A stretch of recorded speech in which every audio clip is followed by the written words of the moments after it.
For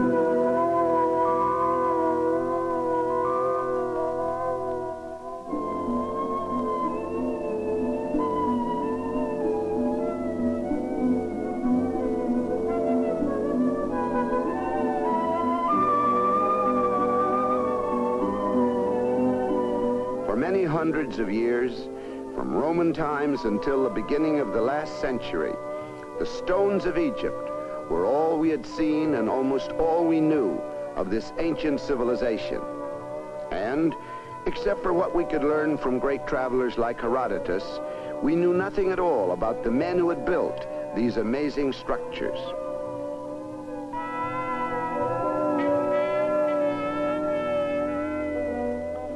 Then, in 1798, Napoleon invaded Egypt. His reign there was brief, but he brought with his armies a group of scholars to study the land, and an artist named Vivant Denon, who spent his time drawing the great temples and monuments and in copying the mysterious carvings that covered their surfaces. When they were published, these drawings fascinated all of Europe.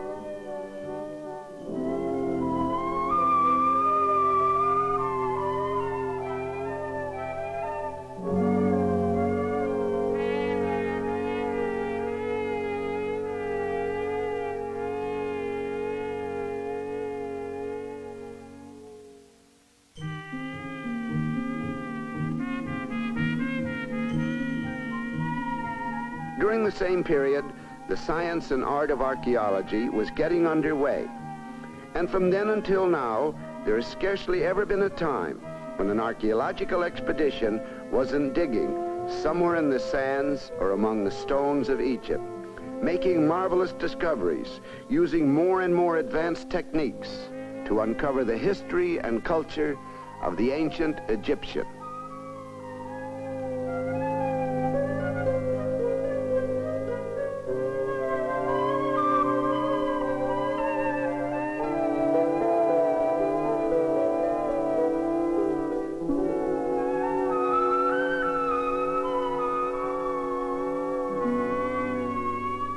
The hieroglyphs, a Greek word that means sacred carvings, were the greatest obstacle in this search for knowledge. There had been over the centuries many fanciful theories about how they might be read. But it was an Englishman named Young and a Frenchman named Champollion who solved the mystery. The problem was enormous. Here clearly was an eye. Did it only mean eye, or might it also mean sight and vision? And might those signs under it stand for numbers or sounds? This man with a staff, was he a shepherd? Or might this mean power or authority? Here was a man leaning on a staff. Did this mean weak or old, or simply to lean upon? A pot with legs, could that mean to bring or to carry? Many hieroglyphs like these were fairly easily identifiable, but some, even as picture writing, were very puzzling. Champollion, studying engravings on the Rosetta Stone, guessed that these hieroglyphs, set in an oval, signified royalty. They are called cartouche. When he compared the cartouche for King Ptolemy with one he believed was for Cleopatra, he found that the P, L, and O fell where he expected them to, and so proved that certain hieroglyphs only represented sounds. His work, and the work of many other scholars, made it possible for us to read the ancient Egyptians' language. We learned that the early Egyptian did not write vowel sounds, and that he never had a true alphabet. But he did write our sound N with this wavy line. And this horned serpent was F. And this leg, strangely enough, was our sound B. To form words, these phonograms were used by the rebus, or picture puzzle principle, as if in English we would draw a bee and a leaf to write the word belief. Some hieroglyphs were used to give a clue to the meaning of a word without being specific. These are called determinatives. For example, this man pointing to his head could mean eating, or thinking, or speaking. But when he is placed in relation with these hieroglyphs, the whole combination means to drink. With the passage of time, the writing of the language was simplified, probably because the pen was substituted for the chisel. The owl, for example, eventually lost its bird-like quality altogether. Fully developed 3,000 years before Christ, the ancient Egyptians' language was highly complex and elegant. He called it the God's words, and he called his land the Black Land. The Black Land was not always hemmed in by deserts. Millions of years ago, the entire region was covered by forests, and there was abundant rainfall. But the rainfall diminished. The forests gave way to savannas, and finally to barren soil, to vast deserts of sand. With these changes, animals and men moved gradually to the Nile.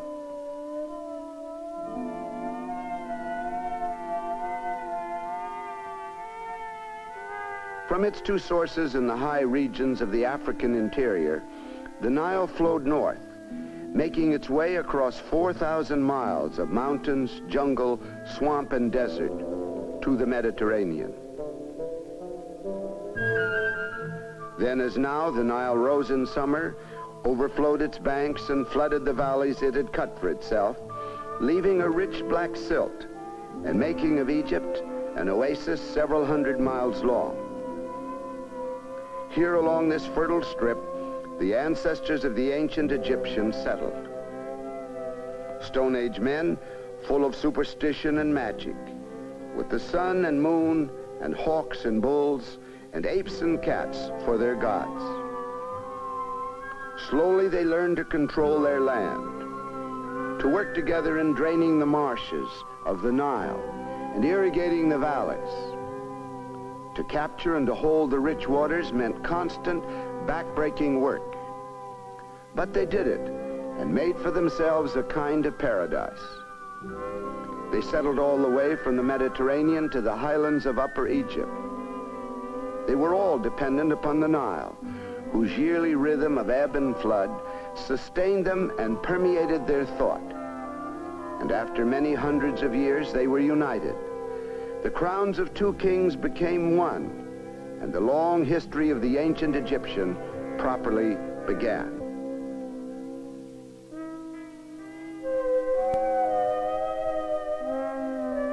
The unremitting sun, the deserts which surrounded him like a fortress and made him feel secure, and the river Nile, these were the main factors in the life of the ancient Egyptian, especially the Nile. For along its banks, everything grew rich and green.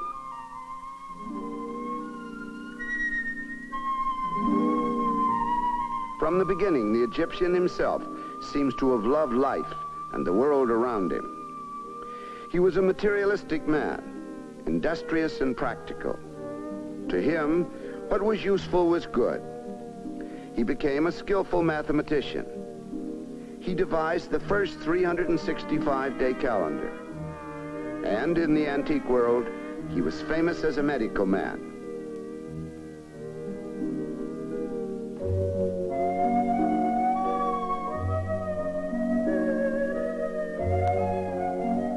His land was rich in gold and copper, and especially in building stone. And with this stone, although he did not have wheels or pulleys, he built structures that seemed to promise to stand into eternity.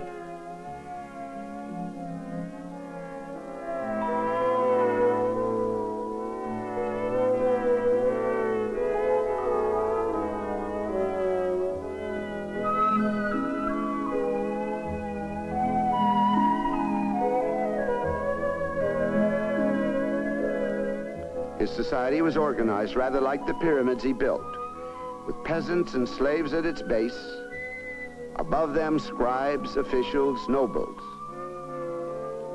and at the apex, the king. But it was a remarkably flexible society, and there was great opportunity for any man to rise and to improve his lot. In his religion, There were many remnants of his Stone Age past. But it is wrong to think that the ancient Egyptian worshipped the animals and animal-headed beings that he carved and painted with such skill and beauty.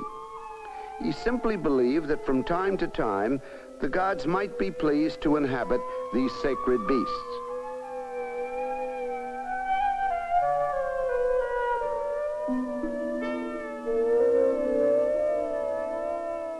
The sun that came up so dependably each morning to shed its light and heat and seemed each evening to die. And the Pharaoh were, for the Egyptian, the most immediate and intimate of his gods. He believed that his king literally was a god, and he held this belief for many centuries. During what is called the Old Kingdom, which lasted from 2700 BC down to 2000 BC, the Pharaoh was all-powerful, and the good of the kingdom and of all men depended upon him. Above all, the ancient Egyptian believed that he would live forever. His idea of death was quite different from ours, and no men in history have ever so spent themselves in preparation for it, in building tombs and in decorating them for eternity.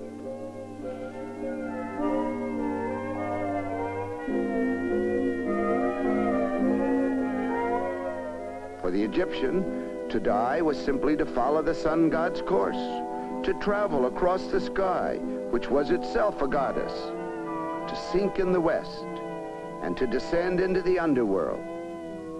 There, past many dangers, Osiris, king of the underworld, waited to judge the dead man, to weigh his heart against truth and rightness, whose hieroglyph was a feather. Thereafter, he was free to return to the world, where he could be whatever he might like to be.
هل لديك أدنى فكرة عن مدى روعة جسمك؟ سأريكم شيئا جديدا لا يعرفه أحد. حان الوقت لتكتشف ذلك. كانت تجربة رائعة حقا. سنكشف معا أسرار جسمك. وزن الدماغ الطبيعي 1.5 كيلو.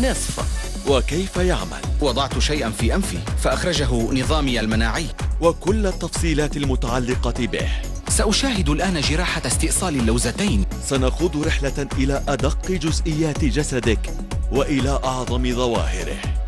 أجسادنا مغطاة بالبكتيريا، وهذا طبيعي ومفيد. لتعلم أقوى الإمكانيات التي يستطيع جسدك فعلها. لا يمكننا الانحناء إلى الأمام، لذلك نسقط إلى الخلف. انضم إلى الطبيبين كريس وزان في أوبريشن أوتش. هذا هو مختبرنا، حيث سنجري أغرب التجارب العلمية. وعش معنا أسبوعياً 30 دقيقة من المغامرة الأكثر تشويقاً في الحياة.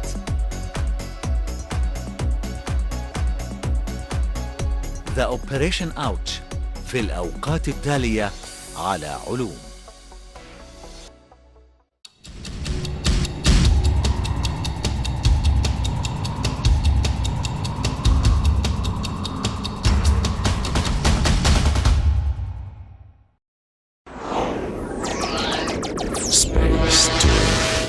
قناة شباب المستقبل.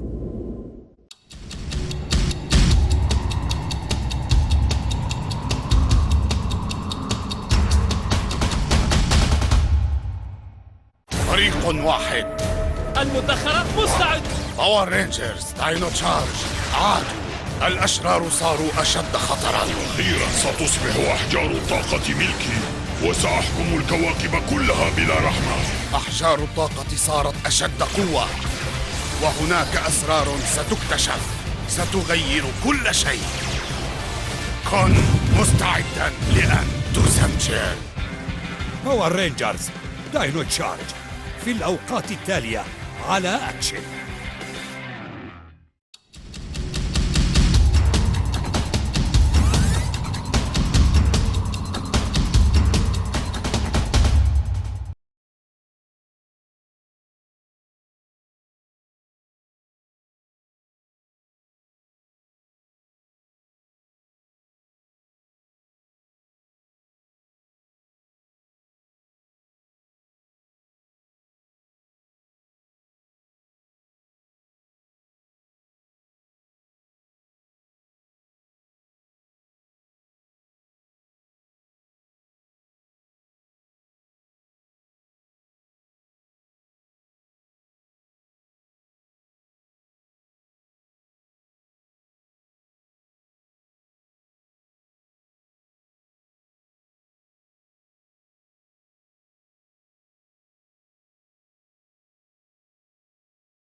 Isolated in his lovely land, the Egyptian lived a busy, carefree life for 500 years. Earthly wealth and earthly success were what he most admired, and he achieved them, only to lose them. Around 2100 BC, his kingdom collapsed in civil wars. The Pharaoh, as God King, lost his absolute power and never afterwards regained it. The royal tombs were ransacked and robbed. And from this time on, royal burials were done in secret, in tombs hidden in the cliffs of the Nile Valley. Then, even the surrounding deserts proved to be no protection. An Asiatic people called the Hyksos invaded Egypt and conquered it with the horse and the war chariot, neither of which the Egyptians had ever seen.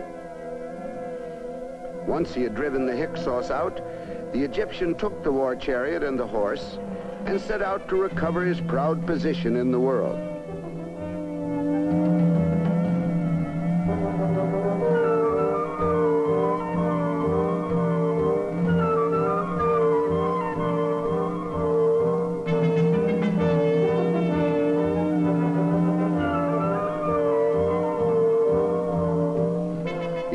The peoples of Nubia and the Sudan, and he fought his way eastward into Asia as far as the valley of the Euphrates. By the 16th century BC, he had established a vast empire. Things changed radically, yet the Egyptian's decorative art changed very little. As he had done from the beginning, he continued to carve and to paint in the same styles and in amazing detail the life he loved and believed he would enjoy forever.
grandeur of the Egyptian's empire, the extent of his might and of his power in the ancient world are reflected in his sculpture and in his temples of the period.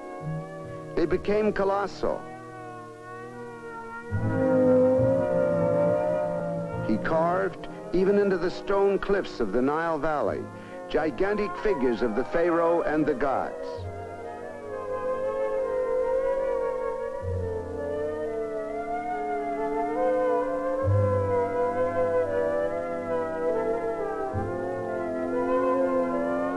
At Karnak, he built the greatest existing temple on earth. Yet in achieving all of this, and in ruling his empire, the Egyptian seems to have lost his love of life. His old initiative was replaced by rigid discipline. His gaiety gave way to gloom.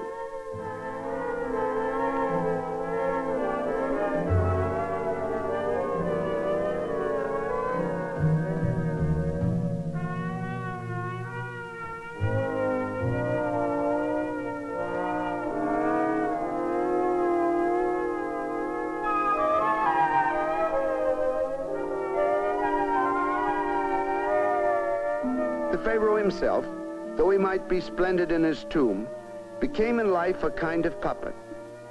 His power and much of the wealth of Egypt passed into the hands of priests who kept the great temples.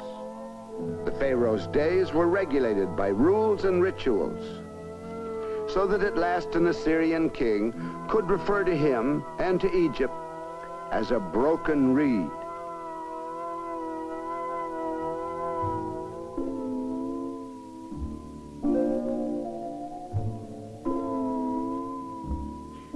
The Egyptian empire fell to a series of conquerors. First the Assyrians, then the Babylonians, and after them in 525 BC, the Persians. Then in 332 BC, the Greeks under Alexander, and finally the Romans. Under each of his conquerors, the Egyptian held tightly to his past and continued to worship his gods and to build temples. The long years of his grandeur were over.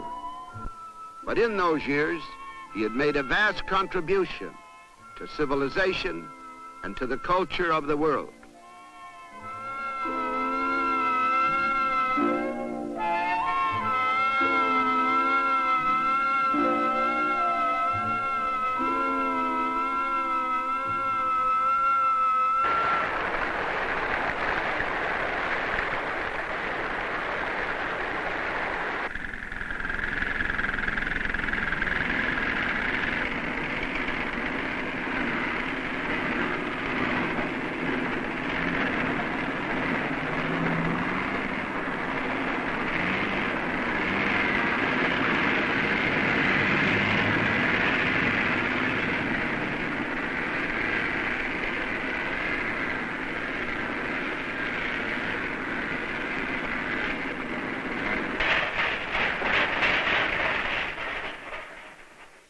Now, high up the River Nile at Aswan, men and machines have built a great dam.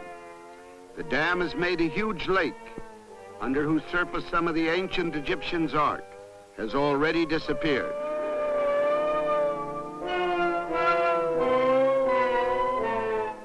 A few temples have been saved by being dismantled and moved, stone by stone, to higher ground.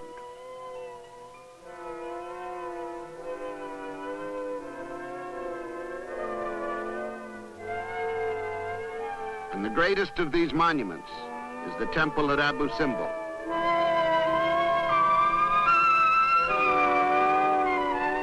Carved into the face of a cliff in the 13th century BC, it was hidden for centuries under the sands of Egypt.